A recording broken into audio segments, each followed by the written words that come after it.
But let's get into this topic, Dr. Pompa and Marilee. Thanks for joining us today. Hormones and testing, and how to do the right test, how to balance your hormones, and how long does it take? Some of these questions, and what do you do? Let's get into it today. Yeah, I wanted Marilee to be here. You know, gosh, many of you have read R5. If you haven't, go to Article Archive, Dr. Pompa, and read it. But we talk about methylation and how methylation affects many outcomes, good and bad, in our body. You know, because really we need methylation to protect our DNA, and without enough, you start to trigger and turn on bad stuff, whether it's a thyroid condition or any hormone condition. And without methylation, you end up building up toxic hormones. And you know, we had Marilee on, I think, one of the previous shows, and she talked a little bit about it. But just as recently, we just got one of her post tests on her hormones. So this is a test that we've talked a lot about, and it's the test that you've heard me say. It saved Suzanne Summers' life, and it saved my wife's life, and it would have saved her mother's life. Your aunt, mommy, however we want to, mommy, we'll go with mommy. Anchor back into that one. It affected mommy's life too, but you know, it saved this mommy's life for sure, no doubt about it. And I used to call my mother mommy. I'm just going to take some of your embarrassment away. But he said mummy. But that was a Pittsburgh thing. Yeah, but he said mummy. Okay, I'm sure I said mummy too. We're all from Pittsburgh, so we say funny things like slippy. It's very slippy outside today. So anyways, actually not today, but it will be soon as it snows. But anyways, this test is a 24-hour hormone test, and this is the most accurate one test. Look, I mean, saliva brings some benefit. You know, even blood can bring some benefit to hormones and certain hormones. But as a general, all-around test, this test, I believe, gives you the most bang for your buck, most information to say. And I believe that, you know, some of the most life-saving information, because it looks at these toxic estrogen metabolites, which are really the cancer causers. And, you know, Marilee, when we first did this test on you, you had the two biggest problems, and I'm going to kind of go through that, you know, and show them what you had, you know, going on. But your body has phase 1 and phase 2 estrogen metabolism, meaning how it gets rid of these toxic estrogen metabolites. And we know that if you don't get rid of them, it puts you at great risk for breast cancer, uterine cancer, you know, really any hormone dysregulation problem, and most of which end up in cancer. So, you know, this is why I believe this test is so darn important. But it also gives you a real view of, see all those arrows? It gives you a massive view of the whole hormone pathway. So just in a nutshell, if you start up here, this would really start with cholesterol. And from cholesterol, you make these hormones, which turn into progesterone. So you can see cholesterol, the bad cholesterol, LDL, is really the big precursor to all of these hormones. And then down here, we can assess your adrenal output, which your adrenal output was terrible on, you know, some of these past tests. Yeah, and she's now improved greatly.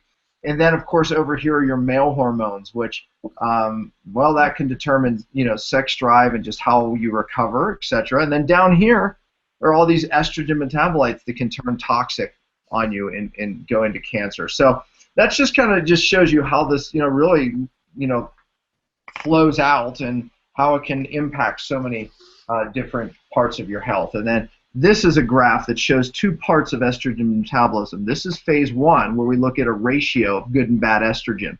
You don't get this from blood. And if you're over here way in the red, like you were in the very beginning, and she's crept across to where she's now in the safe zone, and then the methylation pathway, which when people are way over here, which she started with basically 0, and now she's moving right on the edge of being okay.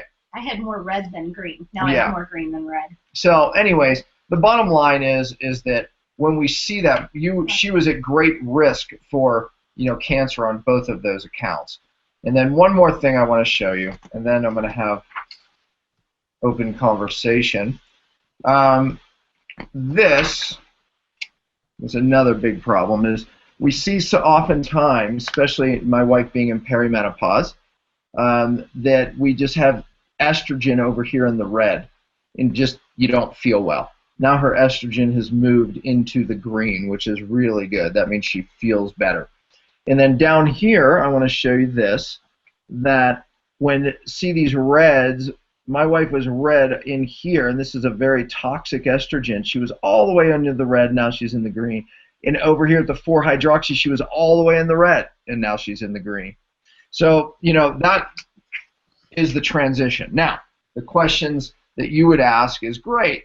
How did she feel before, and how does she feel now? I think that's a good question. And it's a I more think significant question. I think a better question is how long did it take, right? I mean, her test is so much better.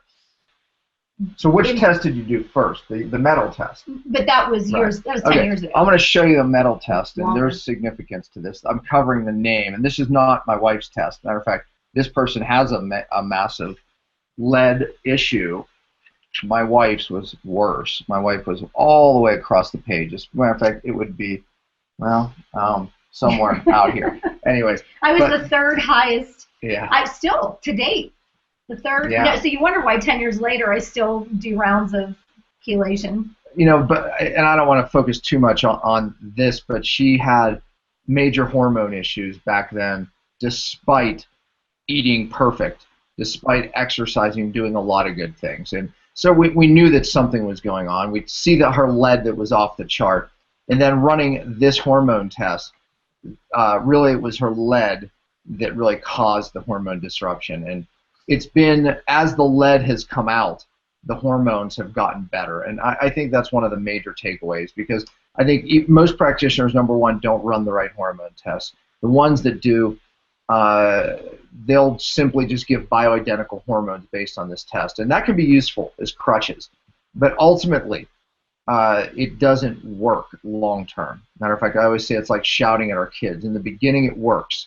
Then it starts losing its effectiveness. And you've been through that. You've been on many bioidentical hormones that we've used, and shouting at the kids. Shouting at the kids. Matter of fact, that's what caused some shouting at the kids, but not my point. However, but the bioidentical hormones would help, and then they wouldn't, and then they'd make you more irritable. Oh, yeah. We won't go there. But ultimately, really, and we said this, Warren, in the beginning of the show, ultimately when we saw this progression of each test getting better, each hormone test getting better, really as the lead came out.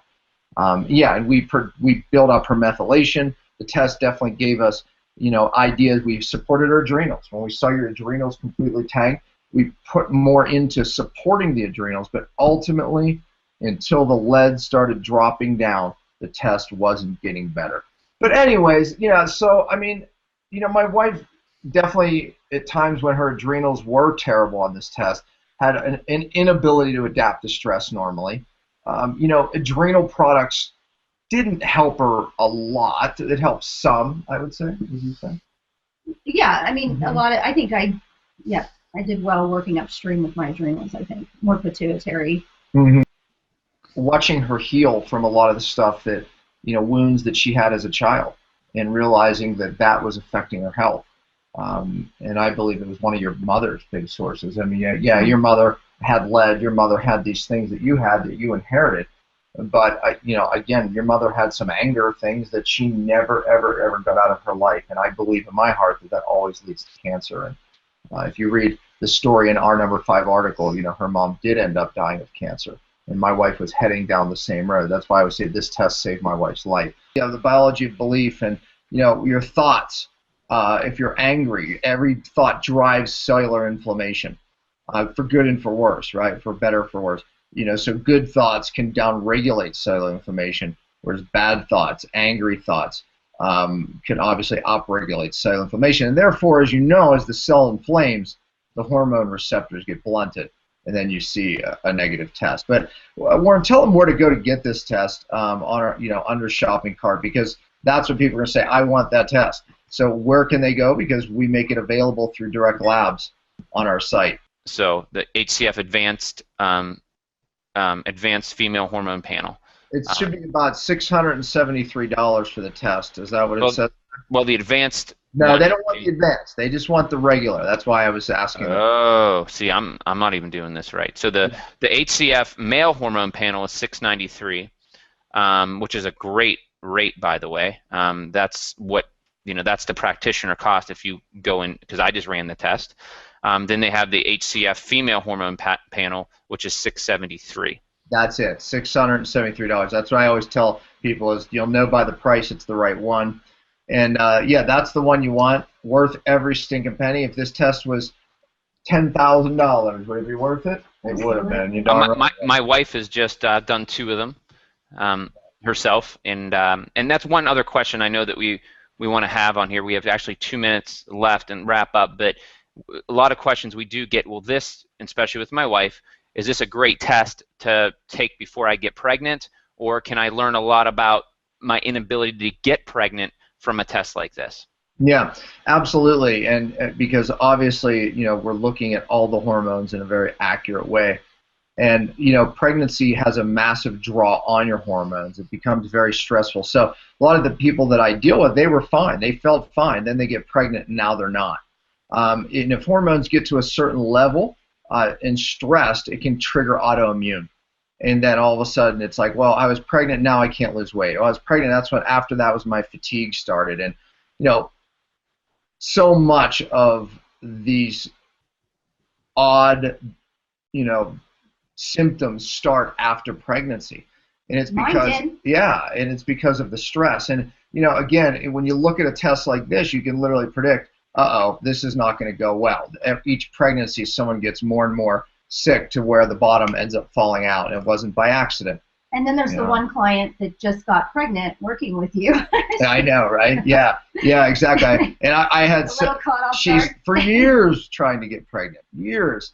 And as soon as we starting the cellular work and some of the detox, she got pregnant just like that. Not the first time. Yeah, not the first time that's happened, but the first time she had been pregnant. So, of course, we shifted gears. But yeah, that's exactly right. When you work upstream, you can alter the hormones that quickly.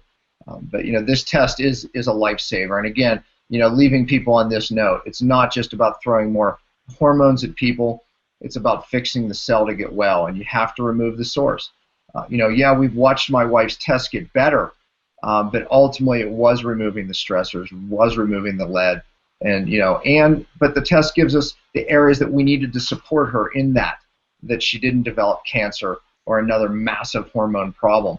So we protected her while removed the source, and that's the take-home message today. And it is consistent effort over time. Yeah, and there's no better feeling than knowing that you've worked hard, you've stayed the course, despite the challenges within it. But and it's given indicators toward other things too, and just knowing that at the end of the day, God wants us to be well. He wants us to be healthy. It doesn't come easy. We live in an environment that we honestly don't have control over, not just our emotions sometimes, but even our physical experiences and exposures to things. And so it's encouraging to know that there are solutions, but they're not easy.